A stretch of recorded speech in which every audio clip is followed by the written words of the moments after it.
क्या हुआ है तुझे? इश्क अब्बू, इश्क हो गया आपके लड़के को, और वो भी किसी पक्की उम्र की औरत के साथ।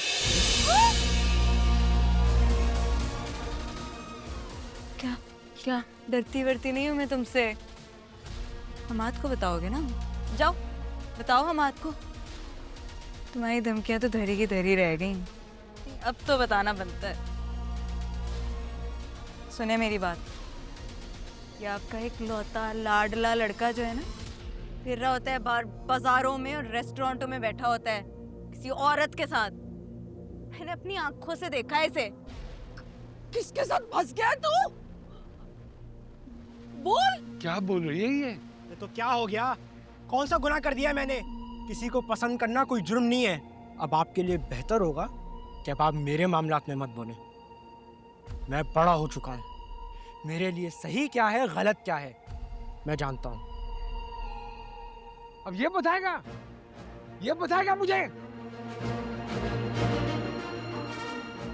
बताएगा मुझे।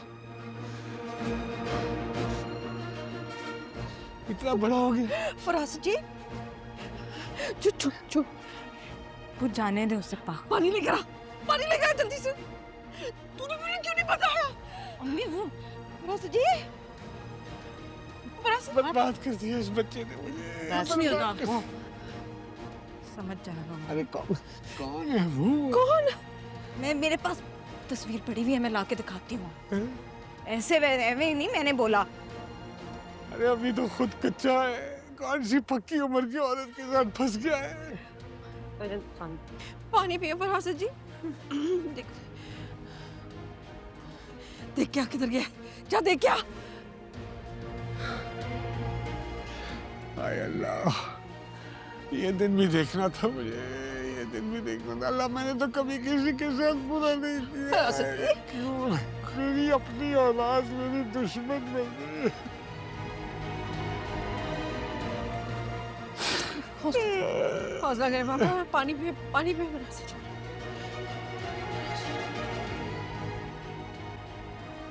अब मैं क्या करूंगा? पैसे कहाँ से उतारूंगा? कर लेंगे, पड़े हुए कंगन पड़े मेरे, कर लेंगे कुछ करेंगे।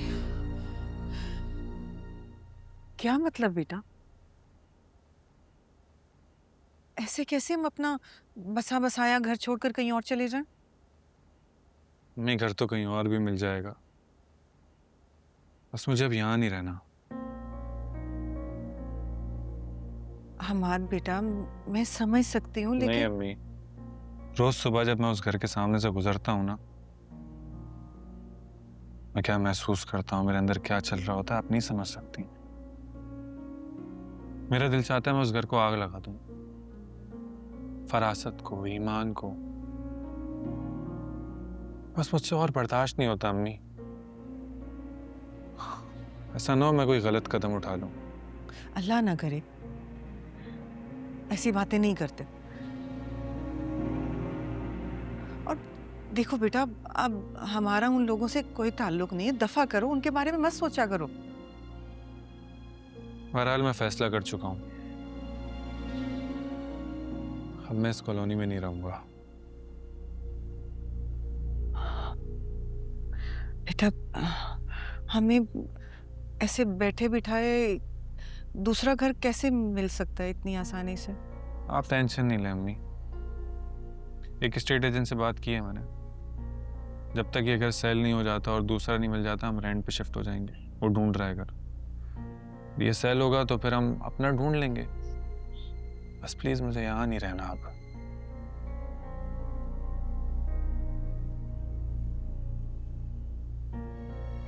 ठीक है बेटा,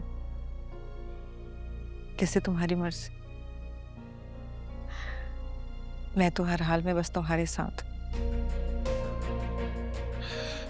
अब आहिस्ता आहिस्ता करके पैकिंग शुरू करें, जैसे ही घर मिलेगा फौरन शिफ्ट हो जाएंगे हम। अरे भयानक यादें जुड़ी हैं यहाँ से, जीना मुश्किल कर दिया है।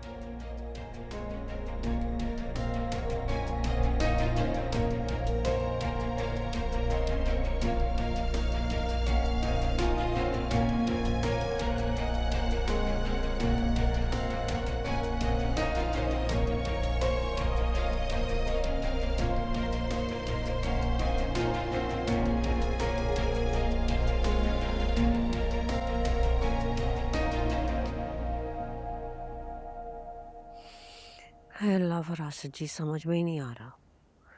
हमने कभी किसी का क्या बिगाड़ा है, क्या कसूर किया है? पता नहीं क्या हो गया, नजर लग गई मेरे घर को।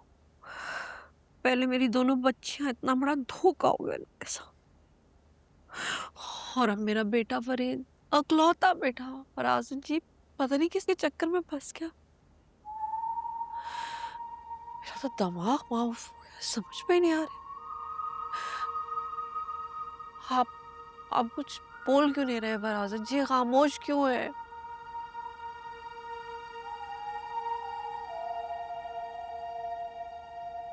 क्या कहूँ, क्या कहूँ मैं? कुछ कहने को बचा है क्या? क्या कहूँ?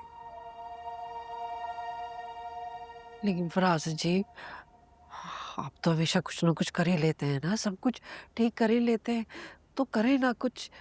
उस औरत का तो पता करें, ताल्लुक क्या है उसका फरीद के साथ। मुझे लगता है हो ना हो सारे पैसे भी फरीद ने उसी को दिए। क्या होगा?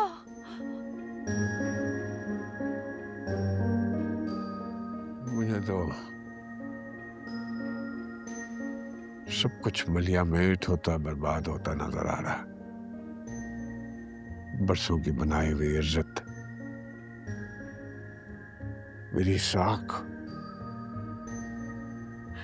लोगों में बैठी मेरी धाक,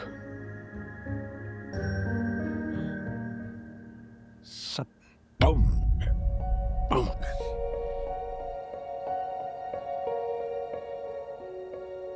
नहीं फरासत जी, अल्लाह ना करे। मैं तो पता नहीं ऐसी क्यों बोल रही थी। कोई बात नहीं फरासत जी, ऐसे बस ठोकर लगी है हमको, हम फिर से उठ खड़े होंगे। आप बस फरीद की खलासी कराते हैं उस औरत से, ये करते हैं फरासत जी।